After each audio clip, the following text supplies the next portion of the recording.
Bienvenue à Hollywood, enfin toujours à Toronto cette semaine, la seule ville au monde où on peut croiser dans la même journée un danseur en noir et blanc et un danseur en couleur. Cette semaine dans l'Hebdo Hollywood numéro 117, retour à Toronto donc pour cette fois-ci s'intéresser aux Français du festival. Et ils étaient nombreux.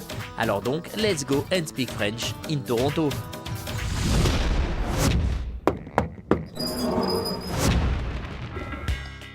Dire que Toronto est un festival francophile, c'est un gentil euphémisme.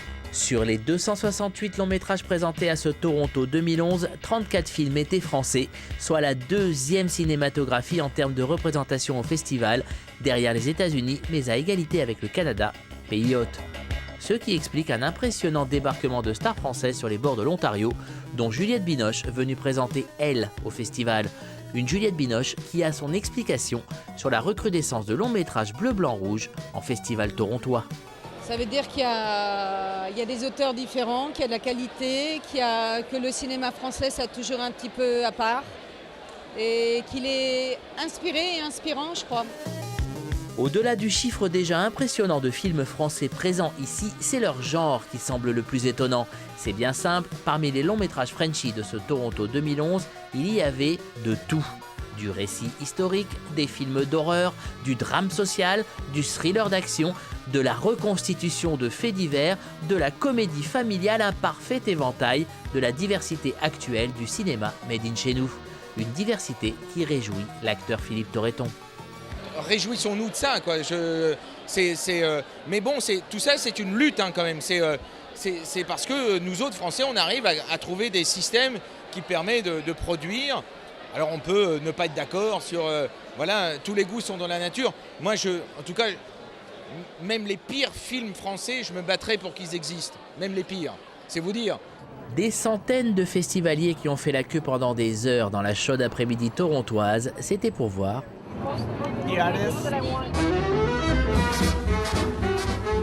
The Artist, le film français le plus attendu du festival, un film qui jouait gros sur sa présentation à Toronto.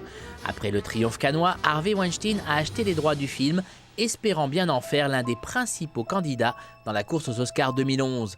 Et la première étape vers la gloire dorée sur Hollywood Boulevard, c'est cette première projection ici. Un échec et fini les Oscars. Projection sous tension donc en présence du réalisateur du film, Michel Hazanavicius, et de sa star, Jean Dujardin, qui essaie de ne pas être trop anxieux. Alors on va voir ce soir, je sais pas. Qu'est-ce que vous attendez ? J'attends de faire plaisir, voilà, c'est la seule responsabilité, la seule mission qu'on a quand on fait un film, c'est ça, c'est de donner du plaisir aux gens et qu'on leur raconte une belle histoire et qu'ils soient touchés.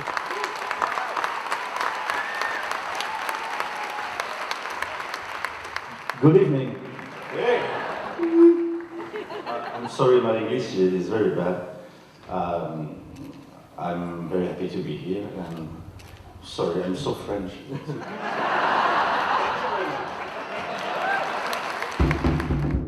Alors le public de Toronto allait-il autant apprécier The Artist que les festivaliers cannois ? Cette projection allait-elle marquer le début ou la fin de l'aventure américaine du film ? Au vu de la réaction de la salle après le film, aucune inquiétude.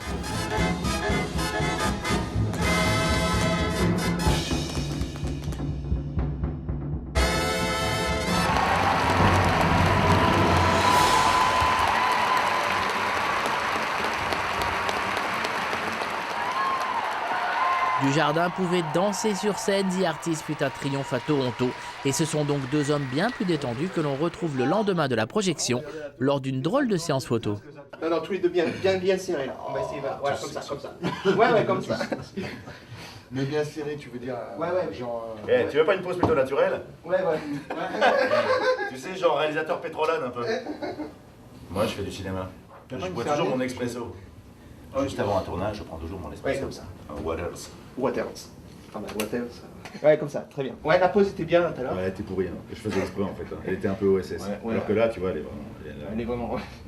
Elle est vraiment phénoménale. Allez. Nous en avons profité pour leur montrer les quelques réactions du public enregistrées la veille après le film. I loved it. I thought it was fabulous. It was brilliant. I thought it was absolutely brilliant. I thought it was absolutely amazing. I'm a student of film, so to have a movie where there's, it's a silent film, but there's some sound to it, it was absolutely amazing. I loved it. For people who love movies, they will love this silent film. I mean, it captures the best of cinema and it brings it all in this one film. The whole history of film is in this one film. Beautiful. Un truc tout con, je pense que 80% des gens viennent avec non pas la certitude, mais un gros risque de se faire chier. C'est-à-dire que tout le monde se dit, bon, ok, film en noir et blanc, muet, des acteurs qu'on connaît pas en plus, parce qu'ici, ils connaissent le cast américain, mais un réalisateur qu'on connaît pas et tout, on va super se faire chier. Et c'est possible, quoi. Et le fait de rentrer, que le film soit séduisant, que ça leur plaise et tout ça, je pense que c'est un peu double cheese, quoi. Ça rajoute au plaisir. Et ils sont contents d'être contents.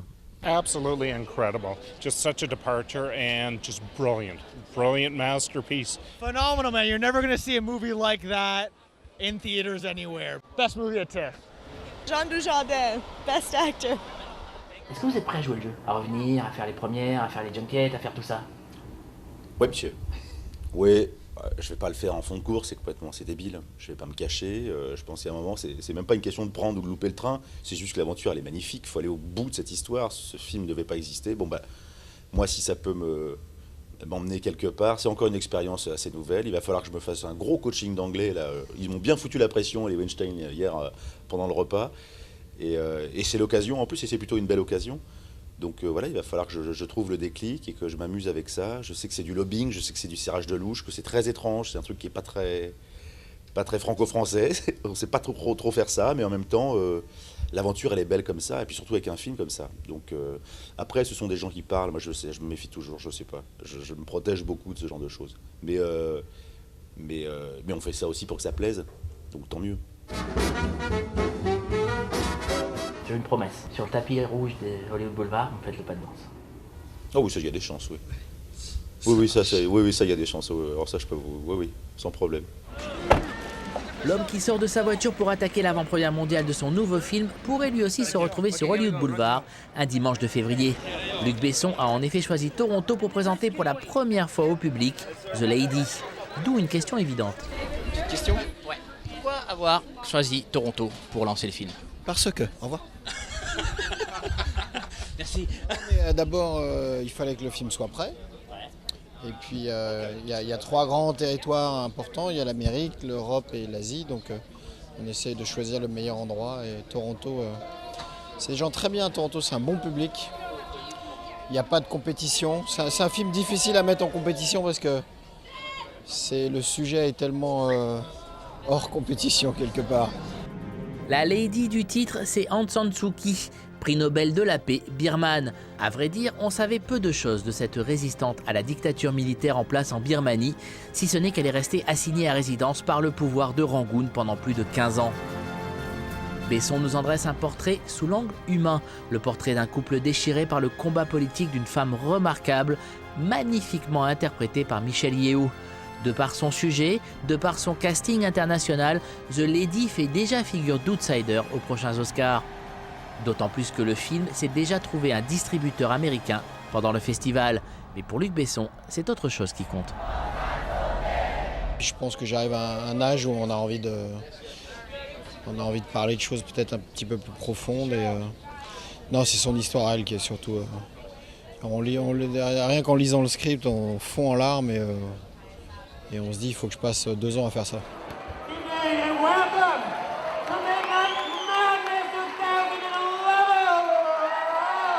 Mais là où la présence française était relativement la plus importante, c'était dans la sélection de films de genre Midnight Madness. 3 films sur les 7 films de cette sélection venaient de chez nous.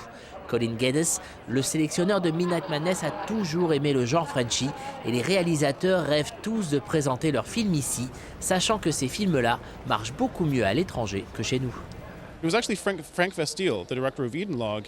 When he came and I met him for the first time, he thanked me. He said, "No, you have to understand, for French genre directors, Midnight Madness is our Cannes. Because I understand that these films have a hard time in France, and selecting them helps kind of prove that the screams are international. A scream in France translates in English."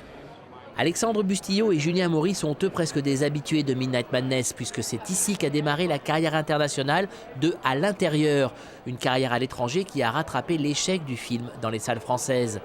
Ils revenaient cette année avec leur second film, Livide, sachant maintenant que nul n'est prophète en son pays et surtout pas les spécialistes français de l'horreur, beaucoup plus appréciés hors de leurs frontières. Ici, ils parlent de New Wave French horror movies, et voilà. Mais en France, on parle de...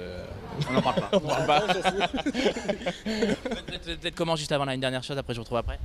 Là, on a appris une expression québécoise pour dire on a la trouille, c'est on a la chienne. Donc on a la chienne. On a un peu la chienne.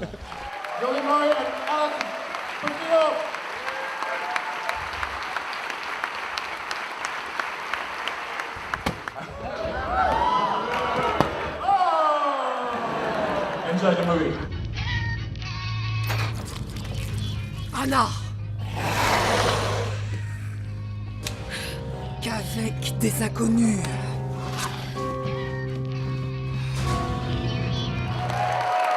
Livide se terminera sous les applaudissements du public du festival. Julien et Alexandre signeront longuement des autographes pour leurs nouveaux fans canadiens.